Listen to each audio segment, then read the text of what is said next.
Hi, I'm going to talk about something that comes up very often, especially in couples counseling. And if it's not in couples counseling, I can often pick it out and identify it when I'm working with an individual, but we're talking about their relationship. So a conversation in my office might look like this. I have one person saying to their partner, "You don't love me," or "It doesn't seem like you love me. You don't do the things that I ask you to do. I just wish you would just make my coffee in the morning for me, or clean up what looks like just needs to be cleaned up, or text me through the day to let me know that you love me, or send me one of those millions of emojis that could really just easily show me that you're thinking about me." And the partner says, "I don't think to do those things. I don't know how to do those things." And I'll often interject here and ask the couple how much they love each other on a scale from 1 to 10, because I know that there's love there. It's obvious to me. And I want them to see that there's love there. So generally on the scale from 1 to 10, I will get an answer like 7, 8, or 9. There's a lot of love. And so this is when it clicks for me to help them understand that what's going on here is not about a lack of love, but it's about a disconnection in how they receive and give love. And that is called love language. So my name is Jennifer Spring. I'm a licensed marriage and family therapist in Southeastern Connecticut. And today I'm going to talk about the 5 languages of love. This is a really, really important concept for people to understand if they are in a relationship, and how vital it can be to be on the same page and to have a love language style that's similar to your partner's. And if you don't, to understand what languages of love are, and to understand what your partner is and what you need to do to speak the same language as your partner, so that what's happening in the beginning of the session that I just told you about, that doesn't happen to you, where there's a complete disconnect and it feels like your partner doesn't love you. Gary Chapman is a PhD. He was a pastor, a Baptist pastor, who developed this awesome concept. And essentially, what it explains here is that we all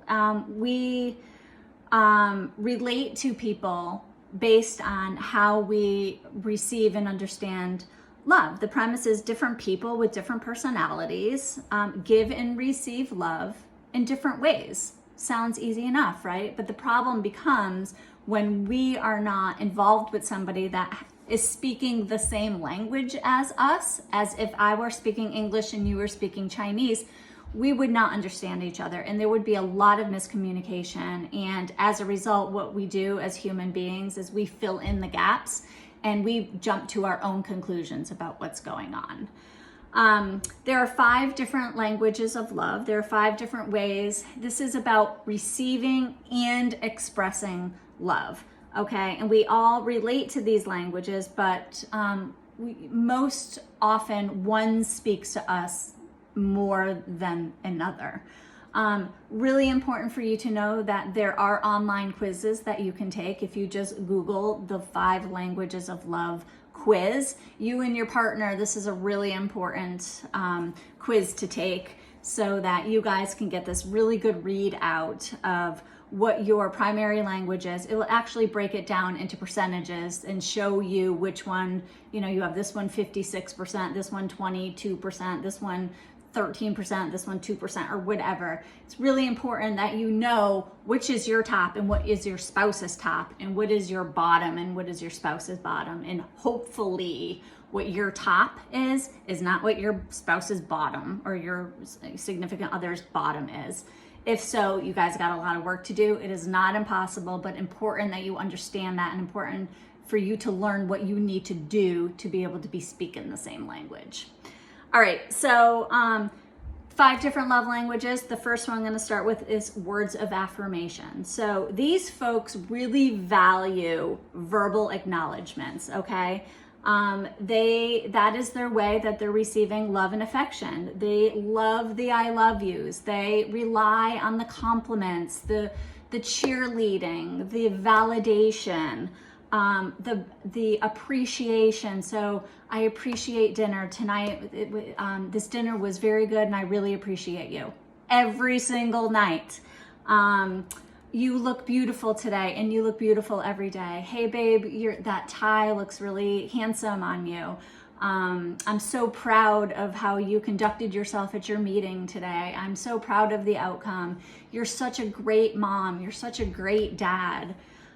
These folks also, they could be verbal, in exchange, we're exchanging words with each other, but they can also be through digital communication. So these are the folks that really like the text. They love the emojis. There's so many emojis that make this so easy for you guys.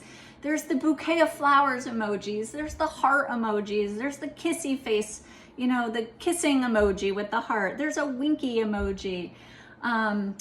This could be so easy, just to send a quick little acknowledgement of a text or an emoji could make this person who values words of affirmation feel really special. The next one is quality time. So these folks feel most adored when they are spending time together, and not just time like you're playing your video game and I'm on my Facebook scrolling. I mean quality time, like we are doing something together, we're hanging out, we're having active listening, we are making eye contact with each other. That's what quality time is. It might be cooking together, it might be cleaning up together, it might be reading to the kids together, or watching a sporting event together, but we're having conversations with each other and we're looking at each other in the eye. We're sitting on the couch, but we're communicating and we're talking and we're chatting and we're laughing and we're hearing what the other one is saying. That's quality time. The next one, number 3, is acts of service. So these folks value actions over words, okay? Actions speak louder than words. This really resonates with these folks who rely on acts of service to help them communicate how they're feeling about somebody. They value when their partner goes out of their way for them. So they make the coffee for their spouse because the spouse is in the shower or still sleeping. They make soup or bring soup home for you when you are sick. They pick up the dog at doggy daycare to make your life easier.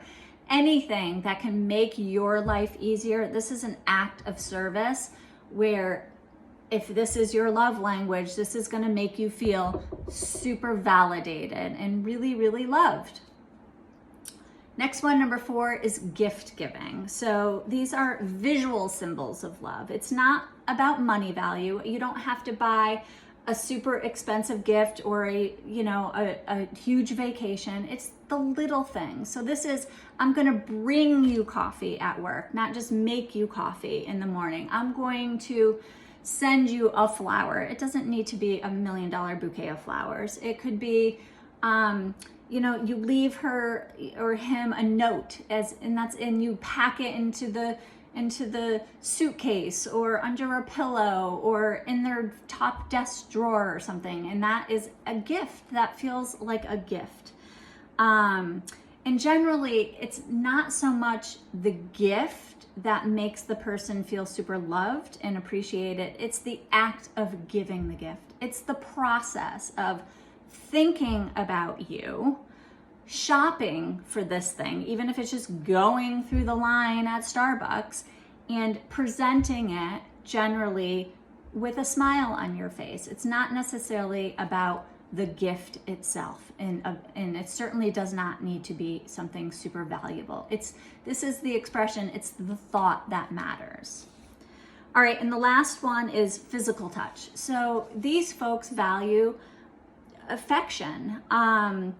They loved They feel the most love when they receive physical signs of intimacy or affection. So these are the hugs, these are the kisses, these are the shoulder rubs, or the back rubs when your spouse is at the sink, or it's the foot rub. Certainly it could be sexual as well, but it could be something as simple as hand holding or a foot over a foot in bed.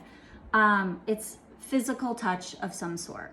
Okay, so here the problem presents itself. If you're speaking one language and your partner is speaking a different language. So I love words of affirmation, for instance. So I want the I love yous. I want the appreciation and the acknowledgement through the words and through the text. If I need that, but you are just physical touch, you need me to touch you and be close to you and all of that, which is fine. But if that's not my love language, I'm not going to give you, it's not my first thought to give you the language that I don't speak. It's my first thought to give you the language that I speak. So because I'm in words of affirmation, I'm going to give you words of affirmation. You are not going to find that to be very meaningful, and you're not going to value that. You're going to be waiting for the touch, for the kisses, for the sex, for the intimacy. And vice versa. I'm going to be waiting for the words of affirmation. You're not going to know how to give that. That is not your first language. You don't know how to speak that. And certainly if that's your bottom language and it's my top language, this is where the problem arises. Okay? And this is why it's so important for you to understand what you are and what your spouse is, because you have to learn to speak a new language. Okay? And that's really hard for people to do, because usually we're good at what we're good at, and we can tend to be kind of lazy and not want to learn something new. But if you want to grow closer with your partner, then you need to learn what to do. To keep love, you have to choose love, and to do things that are not necessarily comfortable or easy to do. Love is a feeling and an action and a verb. If you lose it, you have to perform actions to get it back. Feelings will be the byproduct. Okay? So here are some simple things that you can do. If you want to learn how to give words of affirmation because your spouse relies on words of affirmation, send an unexpected note. Send a text. Send a card. Generally encourage, compliment, give validation. Just say nice things. And do that frequently. If your partner needs physical touch and that is not your first language, go out of your way to hug or kiss or handhold or show affection in some way. Make intimacy a priority. Put time aside if you have to. Receiving gifts, if you need to learn how to do that, some examples could be just to give a thoughtful gift or a gesture. Small things matter in a big way. Okay? And again, it doesn't need to be anything expensive. Quality time, create special moments together. Take walks, do small things with your partner. Have eye contact, listen, put your phone down, put your game down. Make time after the kids are in bed for conversation and for eye contact. In acts of service, do chores together, make them fun, make breakfast together, clean up together, go out of your way to help alleviate the other's workload. Okay? Be diligent, be conscientious of this. If you need to remind yourself to do this, I often have couples setting reminders in their phone, jotting them notes, making post-its. And then it drives me nuts when I hear, but you're only doing this because Jen said so. You know what? Yes, because everybody has to start somewhere. We create a habit after 14 or 21 days of doing that thing over and over and over again every single day until it becomes a habit. We don't know how to do what we don't know how to do until we force ourselves to do it. So force yourself to do this. Remind yourself to do this. It is worth it. It is your relationship. It is your love. You should be open to speaking new languages, and it will only enhance the love that you already have. So good luck. If you want more information, there's tons online. And like I said, take the quiz, understand what you are, understand what your spouse is, and work at this. Thanks.